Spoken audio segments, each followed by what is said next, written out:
Hey, Matt. Yes, Ryan. Are you ready? I am ready. Are you ready to turn out the lights? I'm ready to turn out the lights.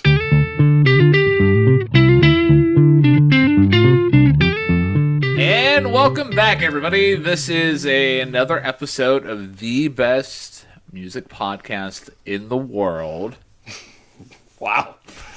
We've come such a long way, and what is this, our 12th episode? Exactly, man. A baker's dozen, man. No, it's just a dozen. Oh, yeah.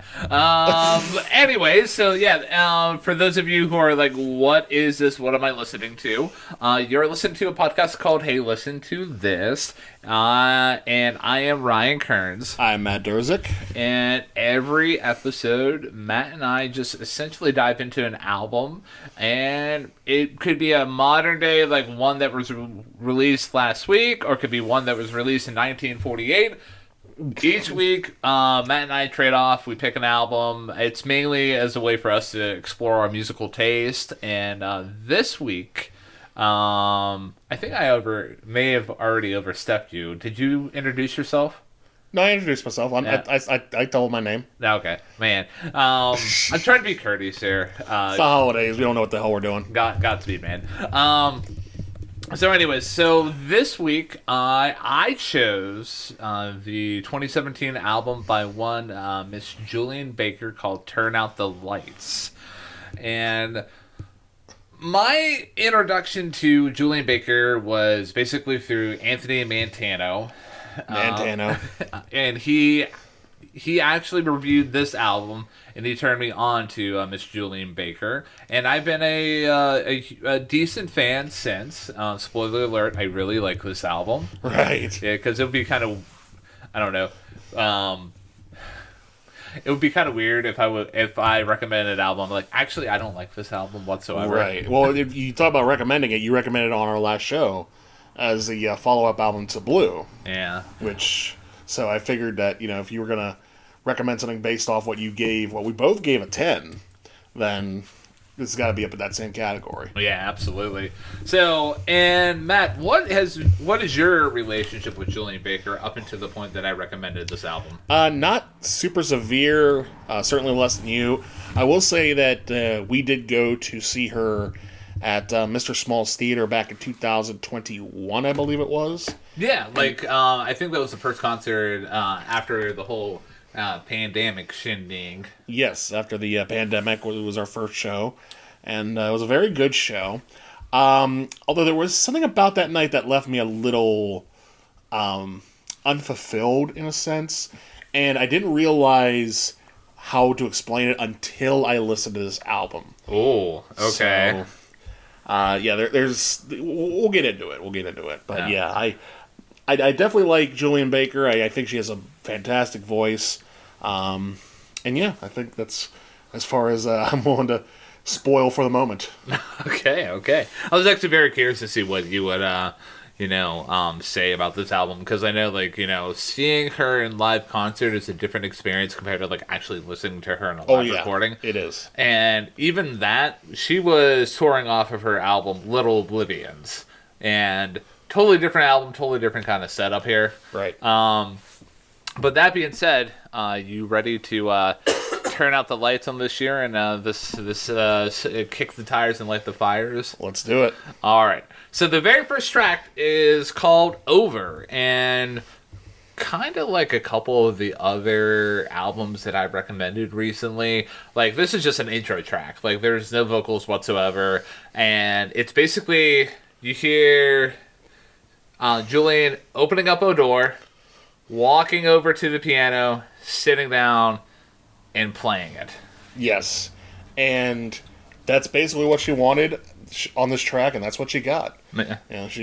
This sort of idea of, and what I love about it is the sound of the door opening is very distant, very dry, very matter of fact. Mm-hmm. But when she hits that piano, all of a sudden it's like she is transferring herself and the listener into this dream state. It's a very dreamy piano. Man. And that's how the piano sounds on the majority of this album. Yeah. And that is a compliment. And another aspect of the track is how, the incorporation of strings is a nice touch. And, like, talk about, like, okay, so the very first album that I recommended that actually had a proper introduction, like, that didn't have any vocals, was the Black Country New Road album for the first time. Yeah. And not a smooth transition between that and the next song, which I think was Athens, France, if I can remember correctly. Yes. Yeah. Kudos to me. I didn't even look it up. And then the next album that I recommended that had like an intro track that didn't have any vocals was the Phoebe Bridgers record, and DVD Menu into Garden Song, and that flowed pretty nicely into each other. Oh my goodness! Like how overflows into Appointments, because you have the piano doing a riff. And then all of a sudden that's swapped out with the guitar. Like, you cannot get more seamless than that. See, I am actually that's the one criticism I had about this track, was that transition, because I agree with you. Theoretically it's beautiful. Yeah. It's a beautiful transition, and my only complaint is I wish it would have been even a little smoother, because it just kind of cuts from one to another. It cuts right from the piano to guitar. It's the same riff musically, but it's piano 1 second and guitar the next. I think I would have preferred it to be faded, but that doesn't, again, theoretically it does what it's supposed to do. I might have to revisit that, because I'm looking at this album through rose-colored glasses here. Right, no, I get that. Yeah. And to be fair, like the first time I heard I was knocked out. Yeah. I was like, whoa, wow. But then on the third listen I was like it might have been a little smoother, but it did what it was supposed to do. Yeah. So the track flows into Appointments, and this was my proper introduction to Julien Baker, and I led off Over, so I'm gonna let you lead off Appointments. Yeah, so right out of the gate, we get a song that is very much written from the perspective of love gone wrong and regret, and the words on this particular song are delivered very clearly. I love her voice on this track, and right away I kind of understood what it is that was missing from her live performance, because and this is not necessarily her fault to a degree, because when you're singing solo with your acoustic guitar, your piano, unless you really want to get super technical with it, all you have is your own voice. What I love about the song, this particular song, and the rest of the songs in the album that this applies to, are the harmonies. She does a magnificent job of harmonizing with herself. She does, her voice is beautiful, so obviously her voice layered on top of her own voice is going to sound even more beautiful. So, especially when she slows down at the end of each verse, on the beat. It's so good. I would probably say, with maybe one exception, this is probably in my top 2 or 3 songs on the entire album. Yeah, I would say, I would agree that it's probably my third favorite song off the album. Third, okay. Yeah, I had to do some mental juggling today, because a song overtook my top spot, but we'll get to that when it comes. But you talk about Julien's voice and everything like that, and I was listening to an old episode of a podcast called Celebration Rock, where Stephen Hyden was interviewing Julien Baker around this time. Yeah. And he was talking about Julien's voice and how she has the ability, when she hits those high notes, that it's almost like a Pavlovian response that you want to cry as a human being. Because you can tell she's pouring genuine emotion into everything. And one thing that I noted, and this draws me into Julien Baker constantly, is just she's coming from the perspective, at least from my point of view, of somebody who is just struggling with life. Yeah. In the most realist sense, it's not like, oh, it's not like a cheesy struggle like, oh, my dog left me and I'm all out of beer. No, this is like, so like right out of the gate, the very first lines that you hear from her are, I'm staying in tonight. I know I won't stop you from leaving.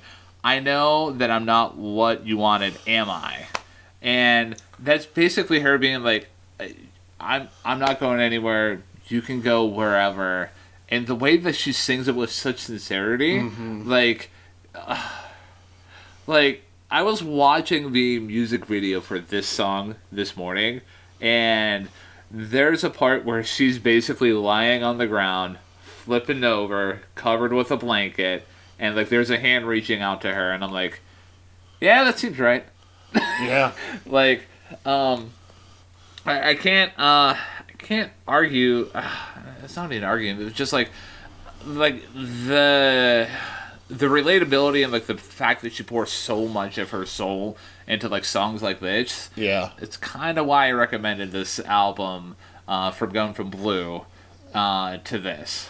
Right. And to piggyback off a couple things you said there, number one, the emotion, the raw emotion of her voice, pleading.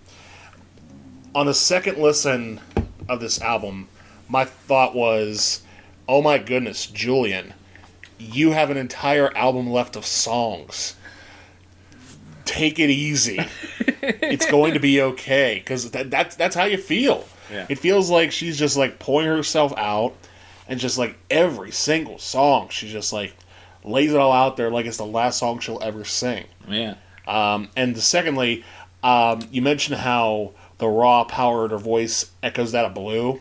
The other thing that echoes Blue is the fact that this is a very minimalist album, at least from a presentation standpoint, because even though there's a lot of percussive notes on this album, particularly in her piano playing, there are no drums on this album at all, and most of it is either just Julien with her guitar or Julien with her piano, much like Joni Mitchell was. Yeah. So I think, having heard this album very much is a modern version of Blue in that regard. So I did good recommending this album. Oh yeah. Oh, heck yeah. Okay. I can maintain my music nerd card still. We'll get to some twists and turns later on in the episode. But after wrapping up the discussion about appointments, I love the way that she repeats the phrase "have to believe that it is."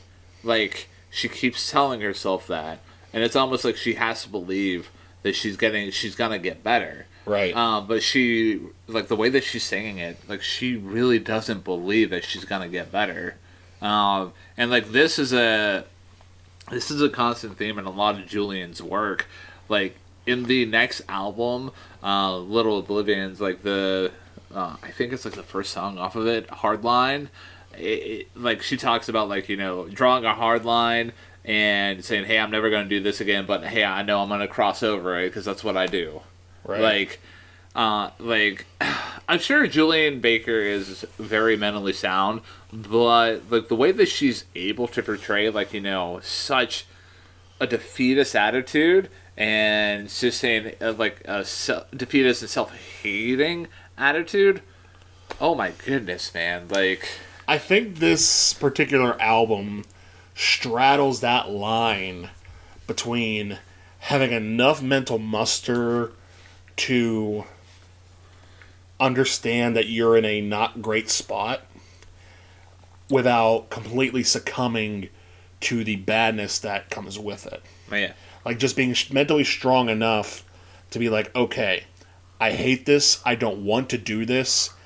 I feel so much regret right now, without feeling so weary that it almost removes the control from which you operate. There's two specific songs that, when we get to them, like, they really echo that sentiment about her ability to pull herself out of that. Like, yeah. Like, there are lows and lows, but like the highs, they're kind of nice, man. Yeah. But moving on to Turn Out the Lights, the title track of this album. So, I'll lead off Turn Out the Lights because you let off Appointments. Go. So the first time that this song hit me, I felt attacked in that Explain. So, like, the opening line is, there's a hole in the drywall still not fixed. The first time that this song really hit me and I, like, clicked in my brain is that when I moved into my current house and we've been having plumbing issues, like, there was a hole in my drywall that was not fixed. Yeah. And I'm like, oh, and like the phrasing of, and I'm kind of getting used to it, and I'm like, oh no, I'm feeling so seen right now. Right. But no, like seriously though, so the concept about turning out the lights, the way that I was able to research it and the way that she was kind of spelling it out, it's whenever it's for those of you who've not seen BoJack Horseman. Oh boy, here we go. So there's a scene in there where Todd's talking to BoJack saying, it's not the booze, it's not the alcohol, it's not your childhood, it's you. It's just you. You are all the things that are wrong with you. This song is basically the embodiment of that. Basically saying like, hey, you turn out all the lights, you are all that you have. So you can't blame anything else. You gotta face your demons. And this is Julien saying that to herself, essentially. Yeah, pretty much. Gotcha. Yeah. Yeah, I from a musical standpoint, I wasn't as taken away by this song as I was with Appointments. But at the same time, it's still a very good song for the reasons that you mentioned. Again, she's very raw, and she sort of introduces this feeling of restlessness, or this feeling of trying to go to sleep and being able to sleep at night with her own state of being, which for her and for a lot of other people is not very easy. Yeah. And another thing that I will just say about this this track, and then we can move on to shadow boxing. Like, whenever she starts to belt about like when I turn out the lights, I like at the very end. That's where she really shines, and it's really when you're able to really that's basically when the emotion overflows. It really makes the song pop, and it's a very nice touch. And I would say it's probably this song is the second favorite song off the album for me. Okay, I can respect that. It's not in that same canon for me, but it's definitely up there. Are you ready to talk about shadowboxing now? I am. All right, so shadowboxing. I'm gonna let you lead this one off because I let off Turn Off the Lights. Yeah. So for this, it's a little bit of a different feel to it. Not too different because the last track was more or less Julien talking about where she's at with herself, whereas this kind of goes back to the point of Appointments, where she's talking about the people in her life, and particularly whoever it is that she is broken up with or fell out of love with. Yeah. And, again, a very vivid portrait of where her mind is at with this significant other. Talking about having to fight the devil and how she is struggling to do that, and asking, why am I being asked to do this? Yeah. So, shadowboxing refers to a technique that boxers use to, basically pretend to fight an opponent that's not there. So, right. Like, when you talk about, like, her fighting with the devil, this is basically her fighting with, like, her own devil, her own demons. And I initially wasn't, like, too into the song, but then I realized that it was because my dumb brain was just like, oh, Julien's not belting in the song. Like, it's not a good song. My dog would agree. Like, for those of you who can hear very well, my dog just moaned at my stupid comment there. But no, like, no, her ability to be such a fantastic vocalist and lyricist, especially with lyrics, I know that you don't understand because you don't believe what you don't see. When you watch me throwing punches at the devil, like Matt was talking about, oh, it looks like I'm fighting with me. And not much else I can say about it. Like, Not really, no. I mean, I do like that line there of, it feels like I'm fighting with me when I'm fighting with the devil. This basically is carrying from, I said that it doesn't necessarily deal with the same subject matter as the previous song, but in a sense it kind of does. Yeah. Because it's basically her realizing, I'm trying to deal with myself, and I'm having a hard time dealing with myself, and part of that's your fault. Which, understandably, isn't the most responsible sounding scenario in Human Connection, but at the same time, again, you talk about the sincerity in her voice, and she's the one with the microphone, so, we're trying to understand her perspective, so it's kind of hard to envision this being anything other than hey, take some of the blame for what you've caused me to think about myself. Yeah. I'm sorry for the delay there. I went to go pet my dog. For those of you who can't see our live feed, by the way, why is there a live feed in my house? I'm sure there is. So, you ready to move on to Sour Breath? Yes. Alright, so Sour Breath. I'm gonna be honest with you, man. This is my least favorite song. Really? Yeah. This one? Yeah, this song. And you want to know why? I'm all ears. It has that Exile and Guyville effect. And when I say that, it's basically...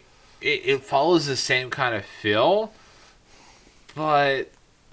Like, there's not really much to the song. Like... And... Like, the most interesting part is whenever she builds up and talks about... the harder I swim, the faster I sink. Like, other than that, it's kind of it's an okay song. Like, when I talk about it being my least favorite, like, I'm not saying this song is like poop, but right, it's an okay song in a vast land of good songs. Yeah, so I like. Other than that, yeah, like. Yeah. Like, I can't really say much else about the song. I'm curious to hear what you got to say, because I apparently just surprised you. A little bit, because I would probably say this is in that same top 3 of songs on this album. I'm debating whether I want to say it's the best on the album, because I will say that I understand where you're coming from with the Exile and Guyville, because she does just kind of, ramble on about the thing she's dealing with and the thing she feels. Yeah. And she doesn't belt until the very end. But that last little part where she sings and the music drops out and then she comes back talking about the poison. Yeah. I love that. I really love that. Because there's a weird...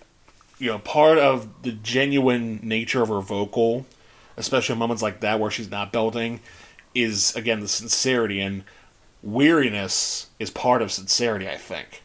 Yeah. So I would say at that moment, leading up to the eventual build-up of the final lines, is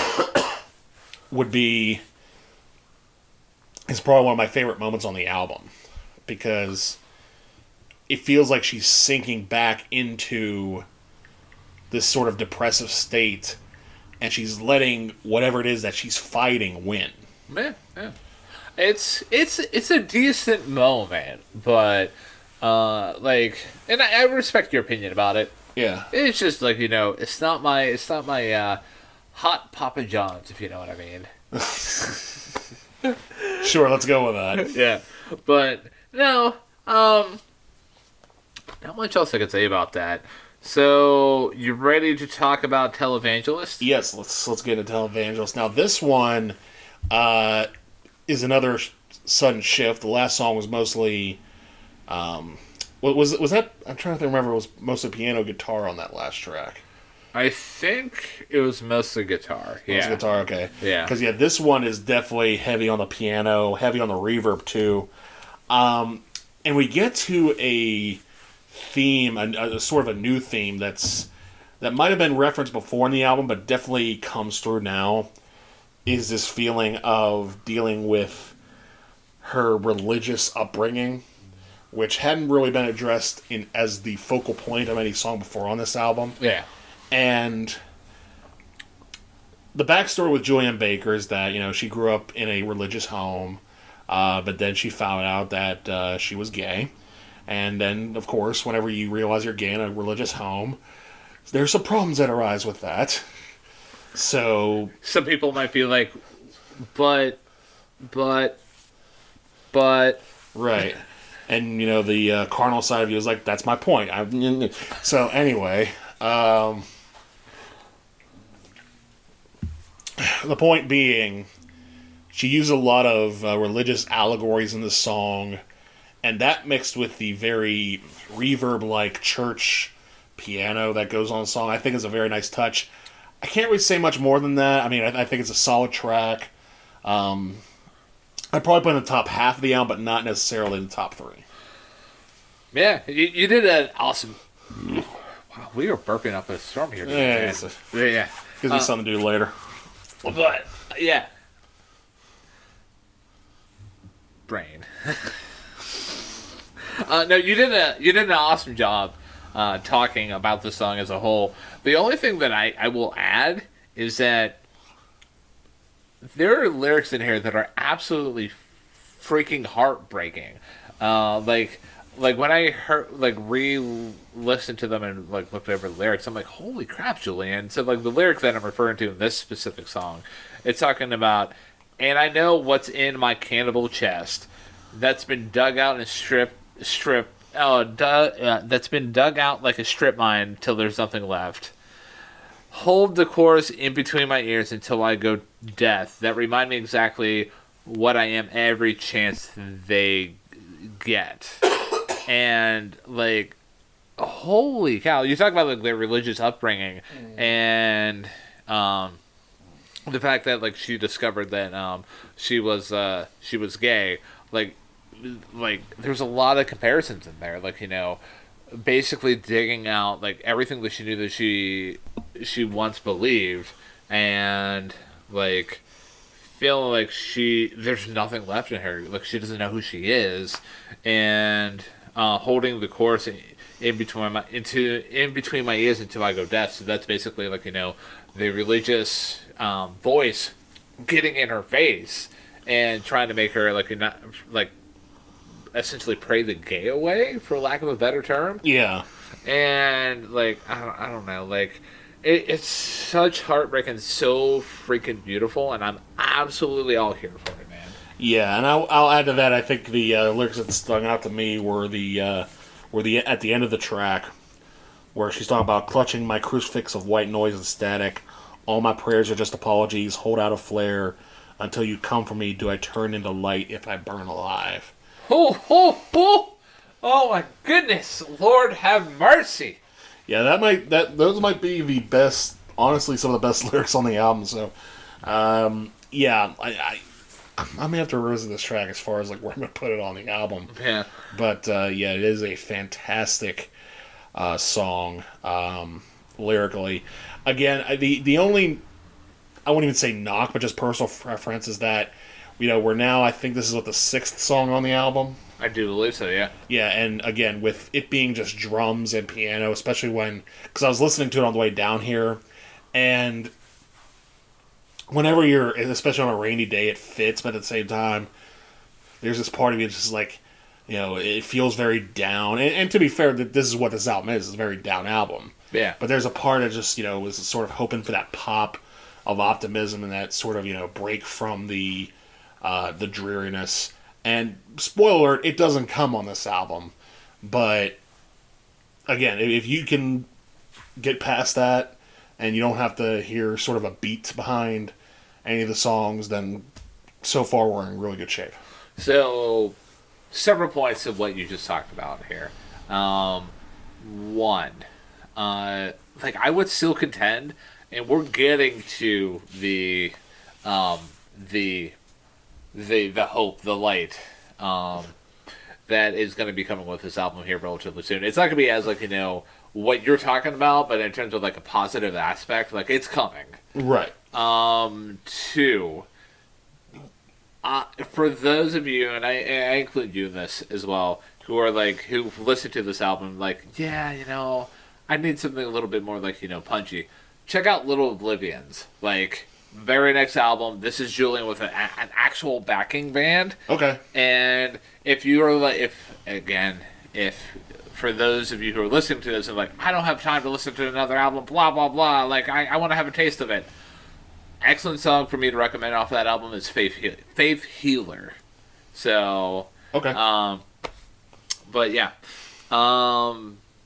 And like even just going back into this album here, because I feel like I went off on a tangent there. Yeah. One thing that is incredibly underrated about Julien as a person and as a singer-songwriter is that she's an excellent communicator. Like, yes. Even like watching her do interviews and like watching her do performances on like YouTube where she can really just articulate so well. And it's interesting because like whenever she's, formulating her answers and like, talking through them, you can see her brain working like at 1,000,000 miles per hour, but she's able to articulate her thoughts so freaking well. I'm very impressed with that. Yeah, we were just before the episode that we're recording right now, we were watching a little bit of her stint, or I guess her interview and performance on KEXP in Seattle, and you could tell she was very clear, concise. Even the night we saw her up at Mr. Small's, she was very clear. Had a bit of a sense of humor about her, a bit of kind of a dark sense of humor. Yeah. But she's very good at communicating, and that's certainly not a knock. And one other element I did mention that, the lack of a backing band does kind of, I wouldn't say rub me the wrong way, but sort of makes this album seem very, almost too dreamy in a sense. But I will say that her, the way she plays piano, I remember reading in a book called Howard Stern Comes Again, where it's just select interviews that he did. He did an interview with Billy Joel, and Billy Joel, there's two minds when it comes to piano. There's the very classical, very finite nature of playing the right notes at the right time, and then there's the sort of rock and roll way of playing piano, which Billy Joel basically calls a percussion instrument, where you just beat the keys as hard as you can to a certain beat. And Julien, I think, does a good job of blending the two together, but she definitely leans in that category of piano as percussion instrument. Yeah. And it definitely comes through on the sound. It definitely helps songs like Televangelist, have a little bit more punch to them, despite the lack of, punchy instruments in the back. Yeah. All right, so talking about everything to help you sleep. Not sponsored by NyQuil. Not sponsored by NyQuil, particularly because it and everything else that Julien is trying doesn't work. Yeah. So, not a ringing endorsement for anything in that matter. Yeah. Awesome piano ballad. The opening feeling during the chorus hits so hard with the lyrics of "'Cause Lord, Lord, Lord, is there some way to make it stop? 'Cause nothing that I do has ever helped turn it off." And again, we're getting back to the themes of self-hate, self-deprecating, searching for answers, searching for a solution to just make the pain stop. Yeah. And this, the fact that we're so many tracks in, and Julien's basically talking about the same thing over and over again, and for her ability to just keep us as listeners engaged in such a intriguing way, really shows her songwriting abilities. I don't mean to every episode from here on out, I'm not going to talk about Liz Phair, but like again, this shows that like you can basically talk about the same thing. You can basically do kind of the same thing over and over again. But if you do it well, it works. It works. So yeah. And to bounce off what you're talking about with the refrain of her talking to the Lord, asking what it is that she can do to help herself fall asleep. We were talking earlier on the title track about you were specifically mentioning how she realized that she only has herself when the lights go out. Yeah. And this is basically her reaching into that barrel that she had condemned in Televangelist, saying, I can't make the pain go away, and all I have left is myself. So maybe if the Lord is out there, maybe he can help the pain go away. Yeah. Which, again, depending on your outlook, can look as a little selfish, but I would very much disagree with that and say, sure, it's selfish, but who hasn't been there, Yeah, yeah. Because most days in your life, you're not surrounded by doctors. You don't have somebody on call to give you any numbing drugs or the right prescription to take your pain away. And even if your family's around you and you have their sympathies and their care, sure, that's nice, but that's not going to take the pain away. Yeah, and in the track coming up here relatively soon, I would argue that maybe Julien found a way to make the pain go away a little bit, but it's funny that you were talking about hey, we all been there, sometimes it's a little hypocritical. I don't know what made me think of this, but I'm just gonna say it anyway. So there is a sitcom show that has since had its finale called Superstore, and there's a specific scene in there where the manager Glenn, who is they kind of poke fun at him for being a highly religious figure, and the episode centers around them going through a tornado crisis right in the store, and everyone thinks that they're gonna die. Literally somebody's writhing on the ground, laughing maniacally like they're the Joker, and Glenn is praying to God, and he's just okay, dear Allah, and he just starts switching up gods. And it kind of it kind of relates everything to help you sleep. She is just searching for the what can help her gain peace enough to just recharge her body and recharge her soul. Yeah. And the only other lyric that I'm gonna mention about this song. It's through the first verse, and it goes, What is it like to be empty, full of only echoes and my body caving in, a cathedral of arcing ribs, heaving out their broken hymns. I love that set of lyrics. There's so many lyrics throughout this album that you can really pinpoint, and I've pinpointed and you've pinpointed throughout this whole album that really showcases Julien's ability to construct such eloquent and beautiful songs. Yeah, I agree wholeheartedly, and not to mention too, one theme that we haven't really discussed per se, but we have in a sense, is that a lot of times she talks about her health. She did that a lot on Sour Breath. Yeah. Talking about her ailing health, and I don't know if that is just a perspective thing or if she has been dealing with that kind of stuff in the past. But you believe her. You certainly believe her when she talks about the struggles that she has in that regard. Yeah, I feel there's a part, especially with Little Oblivions, that there's a lot of hints at alcoholism and addiction. And that could be given way to her ailing health. So ready to move on to Happy to Be Here? Yes. All right. So I'm gonna let you lead this off, man. Yeah, Happy to Be Here. It's another song of mine that's in that top 3. Yeah. Because this is her trying to. We mentioned her seeking for that. Peace and searching for positivity. This is the search. This isn't her realizing that she's happy. This is her wanting to be happy. And again, I think a lot of the same elements vocally, that she presented on Appointments, Come Back Here. Yeah.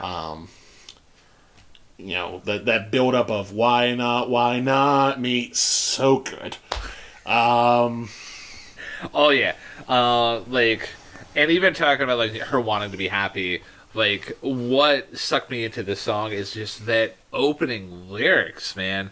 So we talk about like opening, like when I'm talking about like opening lyrics, like it begins with the lyrics that if I could do what I want, I would become an electrician. I would climb inside my ears and I would rearrange the wires in my brain. A different me would be inhabiting this body. I'd have 2 cars in a garage and a job, and I would go to church on Sunday. Like, that just sucks you in right away. And, like, it just was, again, such vivid imagery, man. And who hasn't felt that way? Like, even to peel back the curtain a little bit, both me and Matt were just, talking, like, just airing grievances before we recorded this podcast. And, like, I'm sure those of you who are listening probably felt this way, too. Like, hey, like, if I could just rearrange the wires in my brain, if I could just turn off the sadness, I would do it, man. Yeah. and or at the very least, I think this is what Julian's getting at, is that if you could find a way to rewire them in a way I haven't found yet, like, again, we talked about how on not Televangels, but the next song, Everything That Makes You Sleep, how she reaches out to the Lord to potentially help her go to rest. I think this is sort of in a way saying, whoever can help me be better, I'll give back to you. It means I'll go to church on Sunday, if the Lord gets me, or, if I find someone in my life, I'll live that domestic lifestyle. Yeah. I think that's what this song's about, saying that, the last song was her saying, please, and this song is basically saying, I'll give you something in return. Yeah. In a much more lyrical and sincere way than I just made it sound. Yeah. So you ready to move on to Hurt Less? Yes. All right. So we've talked about, like, Ryan's favorite songs off the album, right? Yeah. This is my favorite song off the album. This is your favorite song on the album? And so the reason why is, one, it's such a beautiful song. And, like, I don't even think, like, there's a moment in this song, and I could be mistaken because I am a human being, but there's not a moment in the song where she belts. But, like, so I've gone through my fair share of, like, like, even, like, to peel back the layers a little bit, like, again, I'm a human being. I've gone through my fair share of, like, dark moments in my life, and, like, yeah. I've like, battled some demons of, like, depression, but, like, what I've learned and what this song basically kind of illustrates is that what helps you hurt less is human connection. It's whenever we lose the ability to connect with others and we just try to shelter ourselves away from, like, the whole world, that's when we truly lose. And so even talking about, like, the opening set of lyrics, and I'll kick it over to you so you can talk about what your feelings about the song are. But so the opening lyrics are, I used to never wear a seatbelt because I said I didn't care what happened, and I didn't see the point in trying to save myself from an accident, because if someone's gonna help me, what's this fabric gonna help? And when I pitched through the windshield, I hope the last thing I felt before the payment was my body float, and I hope my soul goes too. Like, that's basically her being like, yeah, I don't care what happens to me, man. If I die, I die. Yeah, and I don't care if there's something there to save me. But yeah, what are your thoughts on this so we can talk more about it? I'll only add a little bit to what you said because I think you nailed it. I think it starts on that note because, and I've had those moments too where I'm just like, I'm done with this. Where's the nearest, whatever, just make this stop. Yeah. And reality is that, if you stop, you cannot start again. Yeah. And so at the end of the song, she's talking about not being alone or doing anything such as, talking or going for a drive or, she mentions of, I don't have to focus on myself.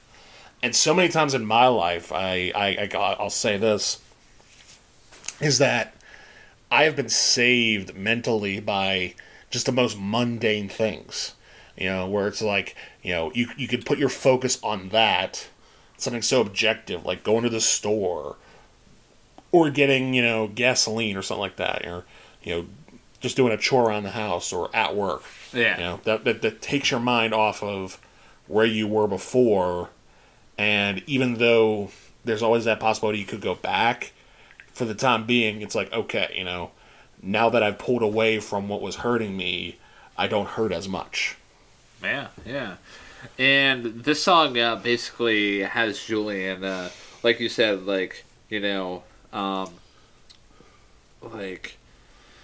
in such an interesting state. So, the opening set of lyrics are basically saying, her being, a very apathetic person for life. But then, the next set is talking about, hey, leave the car running, I'm not ready to go, and it doesn't matter where, I just don't want to be alone. And as long as if you're not tired yet of talking, it helps to make it hurt less. And, it's basically at this point, you see Julien trying to make the effort to, there's even a lyric there where she's talking about, I don't care how long it takes, if it takes all night, we're going to figure this shit out. Yeah. And I think that's the first time I swore on this podcast. So, sorry, guys. Feature Matt, I'll edit that out. Okay. Godspeed, man. But, and then one other thing that I'll add, and I'll let you conclude if you have anything else to add. This really, this whole thing comes full circle whenever the last verse comes in, the outro, talking about this year I started wearing safety belts when I'm driving, because when I'm with you, I don't have to think about myself and it hurts less.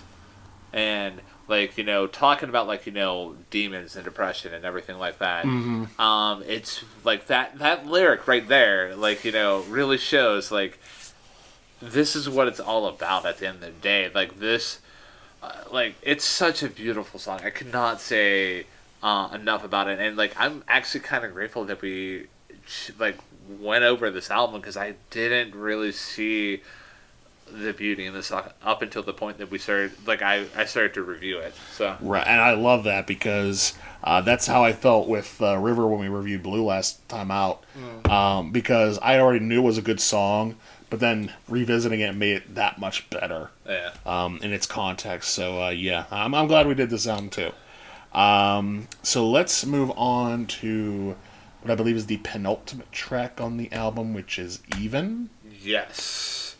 So I'm gonna let you lead this off. Okay, all right. All right, here we go now. Here we go. Russ Kunkel, baby. We're not. Wow. The fact it took 50 minutes for you to mention Russ Kunkel, I'm impressed. So Even is, I'm not sure how to describe this song. It almost seems vengeful in a sense. The only lyrics, I'll let me look up the lyrics now, because the lyrics that stand out to me are towards the end of the song, where she's talking about, punching out the wall at a Motel 6. Yeah. And I'm thinking, okay, so we just have ourselves a straight up, admission that things are still a little iffy. Yeah. I feel while you're looking up the lyrics, it feels like this song is she's having an argument with somebody. And it could be with herself. It could be with, a significant other. It could be with a friend. It could be with a number of different, elements that whatever you as a listener can really sink your teeth into. I'm looking them up right now, and basically it confirms what I had thought. Basically, this is her after declaring in the last song that she doesn't want to leave this world. She wants to keep fighting and keep living. Yeah. That this is a song where it's like, okay, if I'm going to keep being here, I'm going to get justice against those who made me not want to be here. Yeah. I feel like that's what this song is about. Her saying, is that what you want for me to be so miserable? Basically, are you, this is what you wanted for me to be as down as you are. And yeah, I've been down, but I'm not out. I think you just maybe like this song a little bit better. Okay, cool. Yeah. Because, I would say, next to Sour Breath, this song is definitely not a highlight off the album for me. And in terms of amount of notes I took from it, there's, 3 things that I wrote about it. Right. But, the way that you were able to articulate, what your thoughts were on it really did... one, it helped me appreciate the song a little bit better. And I feel like I'm going to bump my album rating up by maybe 0.5 or 1 point. Oh, wow. On this. So, but yeah, it really, this song specifically, it just seems like, she's no longer having, and at the risk of sounding redundant based on what you just said, but it's just, in the way that I'm remembering and recalling the song, it seems like at this point she's no longer being self-hating, self-deprecating, and she doesn't have any doubt. She's just I'm evil. I'm not evil. I guess I'm just trying to even it out. It almost seems almost like a sinister undertone, and basically the feelings of she's not worth it anymore are basically gone. She's just hey, no, screw this man. Yeah. So, you ready to talk about the final track in this album, Claws in Your Back? Claws in Your Back. Alright, so, such a powerful ending track, man. Yes. Excellent piano, haunting piano to start it off, and holy crap, the opening lyrics, talking about, collecting the circles that tell us how old we are beneath our eyelids, wearing a purple badge to prove what I did, pump the vitals out of my wrists because I'm conducting an experiment on how it feels to die or stay alive. Yeah. As I'm getting older in my life, I've noticed, there are, bags underneath my eyes, and I'm whenever I see them, I'm oh, okay. Oh, man, I'm just thinking about, all the stuff that's happening with my life. And again, the opening lyrics do really portray Julian's ability to be an excellent lyricist. Yeah, and to be fair, I think you've been talking about how there's a lot of heartbreak on this album. Mm-hmm. This honestly might be the most heartbreaking song on the album. Yeah. Because we were talking about how whoever it is that jilted her led her to the point of near self-destruction, and how the last couple songs was her climbing out of that. Yeah. And this song, and maybe might not see it this way, but the way she ends it with, I'm better off learning how to be living with demons I'm mistaken for saints. If you keep it between us, I think they're the same. I think I can love the sickness you made, because I take it all back. I changed my mind. I wanted to stay. I wanted to stay. Is that not her admission of going back to the source? Of going back to whoever it was that made her ill in the first place? Because that's how I read it. I read it in a different sense. Okay. I read it as especially with how how the music swells up and how she belts out "I wanted to stay," she wants to keep living life, keep Okay. battling through stuff, because she realizes that life is worth it, man. Again, 2 different interpretations. Right. You're not wrong. I'm not wrong. But neither of us are Julien Baker. Yeah, true. Because if we were Julien Baker, we would not be here right now. God, no. But again, It's such a beautiful track to encapsulate the album. Yeah, and then the last thing I'll say about it is that the way her voice swells to the heights that it does is just, again, a fantastic way to end the album. Yeah. So that is Turn Out the Lights. We've turned out the lights on this album review. Yes. And we've also turned the lights out on this year. Yeah, this is our final episode of 2023. Yeah, it's crazy to think about it. So that being said, what would you rate this album? Well, I thought about it, and I came to a rather objective conclusion based on ratings I've given previous albums. Okay. Because you may remember I gave Punisher by Phoebe Bridgers an 8. Yeah. And I was kind of verging on giving it a 7.5 initially, but I bumped it up to 8 after the fact. I think this album is better than that, but I don't think it's better than Blue. Okay. So I'm going to give it a solid 9. Okay. So it's funny that you're talking about, like, bumping up the score. So I originally had this album rated as an 8 as well. And then, like, you talk about, like, even, like, just our discussion as a whole. Yeah. Like, I'm not biting your coattails, I swear. I'm not just doing, like, your ratings, but I'm also going to give this album a 9. Okay, that's fair. So, like, overall, not, like, again, obviously, not a perfect album because it's not a 10 out of 10. Right. And unfortunately, with, like, her next album, Little Oblivions, like, there's other nitpicks here or there that, I feel like, what holds Julien back as a whole, like, in this album for being a 10 out of 10, is there's not, like, if there was, like, a little bit more backing in, like, some of the tracks, it would really help it pop. But you get that in Little Oblivions, but I feel like Little Oblivions is a lesser album compared to Turn Out the Lights. Right. And it's because, like, she didn't figure out a way to really portray, like, the authentic emotion that she does in Turn Out the Lights. And that being said, I'm kind of curious to revisit her previous album, which I do believe is called Sprained Ankle. Yes. And that's what made her, like, as famous as she was today. But that being said, excellent album, 9 out of 10, easy score for me.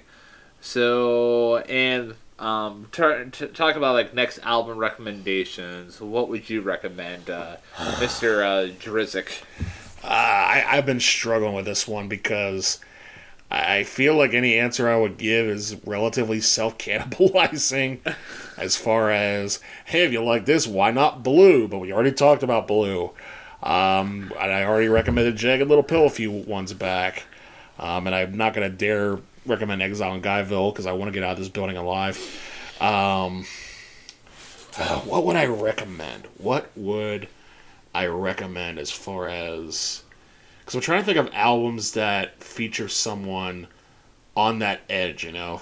Talking about... Oh, that's tough. That is real tough. I would say... I'm going to go back to our boy, Mr. Neil Young, and go with his 1975 album, Tonight's the Night. Okay. Which he wrote after dealing with the death of two of his crewmates. One in the band, one was a roadie. They both died of a heroin addiction. And it's been a while since I've listened to that, so I would say that that would be the album I would recommend. It's not like a direct recommendation. Again, if you really want to go direct, listen to something like Blue or even Punisher. But we've already talked about those albums. Go check out those episodes. As far as new albums that haven't been mentioned yet, Tonight's the Night. Yeah. So, for those of you who have not been able to, draw some comparisons, Julien Baker and Phoebe Bridgers are, fans of each other. Right. They were even in the same band together. Yeah. Boy genius. Yeah, boy genius, baby. So, that being said, so my next album recommendation, even though, like I said, it's a lesser album compared to Turn Out the Lights, I would highly recommend, for those of you who really enjoyed this, to check out Little Oblivions. fantastic album. If y'all want a taste of like what the album has to offer, listen to Faith Healer. Like I still remember the first time I heard that song. It was whenever Julien was doing a performance on the Stephen Colbert show. Yeah. And like she did that song. I'm like, what is this song? It's so freaking beautiful. And it wasn't a conventional song by any means. So that being said, like check out Little Oblivions. So that concludes this album review. And Matt, yes, you know what we're going to talk about for our next episode. I do know what we're going to talk about for our next episode. In fact, I think I know what we're going to talk about for our next 4 episodes. So, this being our final show of 2023, I noticed a pattern towards the end of the year. Is that the albums that you have selected us to talk about have been fairly recent. Yeah. I think this was like 2017 that Julien Baker released this. Yeah. We talked about Punisher, which came out in 2020. Yeah. Before that, we had talked about what was what we talked about before Exile and Guyville? Was that the Black Country New Road episode? I do believe so. Okay. If y'all want to correct us, I'm sorry about that. But either way, that was released, I believe, I think that was 2020 or 2021 that it came out. 20. Yeah. The point being, regardless. Meanwhile, the ones I've been recommending, Exile and Guyville was 94. Yeah. Blue was 1971. I know I've talked, chosen Zeppelin's 4th album, which was 71. Neil Young's 2nd album, which was 1969. I suggest that for the month of January, we flip the switch. I choose modern albums post 2000, and you have to select 2 albums before the year 2000. Oh. I would say challenge accepted, but... You have some time. Yeah. Okay. Because I'm going to start with... I'll pick the first album. Okay. I'm going to pick an album that's currently going to be the sound that's going to come out of my car when I get ready. It's an album I don't think I've heard too proper, but I know I've talked about it. I might have heard it when it first came out, but it's an album that's going to take us back to our years when we first knew each other at Geneva College. An album that was considered the masterpiece of all masterpieces around campus. One word. Babel.